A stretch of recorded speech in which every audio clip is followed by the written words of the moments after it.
ನಮಸ್ಕಾರ ಸ್ನೇಹಿತರೆ. ಕರ್ನಾಟಕ ರತ್ನ ಅಭಿಮಾನಿಗಳ ಪಾಲಿನ ಮೆಚ್ಚಿನ ಅಪ್ಪು. ಕನ್ನಡ ಚಿತ್ರರಂಗದ ಪವರ್ ಸ್ಟಾರ್ ಪುನೀತ್ ರಾಜ್‌ಕುಮಾರ್ ಅಗಲಿಕೆಯ ವಿಚಾರ ಎಲ್ಲರಿಗೂ ಗೊತ್ತಿದ್ದರೂ ಕೂಡ ಅವರ ಸೋದರತ್ತೆ ನಾಗಮ್ಮ ಅವರಿಗೆ ಮಾತ್ರ ಈ ವಿಚಾರ ಗೊತ್ತಿಲ್ಲ.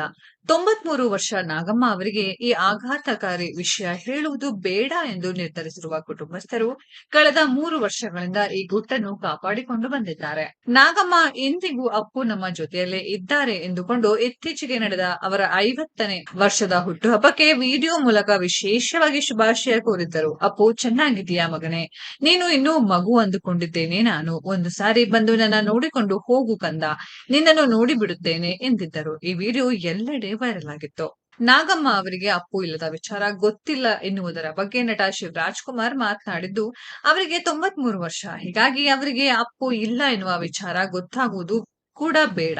ಅಪ್ಪು ಹೋಗಿ 3ರಿಂದ 4 ವರ್ಷ ಆಗುತ್ತಾ ಬಂತು. ಅವರಿಗೆ ಇನ್ನೂ ಗೊತ್ತಾಗಿಲ್ಲ. ಅವರಿಗೆ ಗೊತ್ತಾಗುವುದು ಬೇಡ. ಅವರು ನಮಗೆ ಆಶೀರ್ವಾದ ಮಾಡುತ್ತಲೇ ಇರಬೇಕು. ಅವರಿಗೆ ಗೊತ್ತಾದ್ರೆ ತುಂಬಾ ಕಷ್ಟ ಇದೆ ಎಂದ್ರು. ನಾವು ಅಲ್ಲಿಗೆ ಹೋದಾಗ ಆ ವಿಷಯ ಬರುವುದೇ ಇಲ್ಲ. ನನಗೂ ಒಂದೊಂದ್ಸಲ ಅನ್ನಿಸುತ್ತದೆ, ಅವರಿಗೆ ಈ ವಿಷಯ ಗೊತ್ತಿದ್ಯಾ ಅಂತ. ಮನೆಯವರು ನನಗೆ ಗೊತ್ತಿಲ್ಲ ಅಂತಾನೆ ಅಂದುಕೊಳ್ಳಿ ಅಂತ ಹಾಗೆ ಇದ್ದಾರಾ ಅಂತಾನೂ ಅನಿಸುತ್ತದೆ. ಅವರಿಗೆ ಗೊತ್ತಿದ್ದರೂ ಇರಬಹುದು, ಇಲ್ಲ ಅಂದರೆ ಇಲ್ಲ. ಅವರಿಗೆ ನಾನು ಅಪ್ಪು ಇಲ್ಲದನ್ನು ನೋಡಿಲ್ಲ, ನನ್ನ ಪಾಲಿಗೆ ಇದ್ದಾನೆ ಎನ್ನುವ ಭಾವನೆ ಇದ್ದರೂ ಇರಬಹುದು ಎಂದು ಶಿವಣ್ಣ ಹೇಳಿದ್ದಾರೆ. ಇನ್ನು ಗೀತಾ ಶಿವರಾಜ್‌ಕುಮಾರ್ ಅವರು ಕೂಡ ಈ ಬಗ್ಗೆ ಮಾತನಾಡಿದ್ದು, ಅವರಿಗೆ 2-3 ವರ್ಷದಿಂದ ತುಂಬಾನೇ ಹುಷಾರಿಲ್ಲ.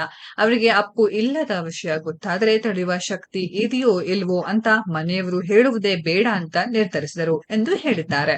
ಸ್ನೇಹಿತರೆ, ಈ ವಿಡಿಯೋದ ನಿಮ್ಮ ಅನಿಸಿಕೆಯನ್ನು ಕಾಮೆಂಟ್ ಬಾಕ್ಸ್ ಅಲ್ಲಿ ಕಾಮೆಂಟ್ ಮಾಡಿ. ಈ ವಿಡಿಯೋ ಇಷ್ಟ ಆಗಿದ್ರೆ ಲೈಕ್ ಮಾಡಿ, ಶೇರ್ ಮಾಡಿ, ಚಾನೆಲ್ ನ ಸಬ್ಸ್ಕ್ರೈಬ್ ಮಾಡಿ, ಪಕ್ಕದಲ್ಲಿ ಇರೋ ಬೆಲ್ ಐಕಾನ್ ನ ಹಿಟ್ ಮಾಡಿ. ಮುಂದಿನ ವಿಡಿಯೋದಲ್ಲಿ ಭೇಟಿಯಾಗೋಣ. ಧನ್ಯವಾದಗಳು.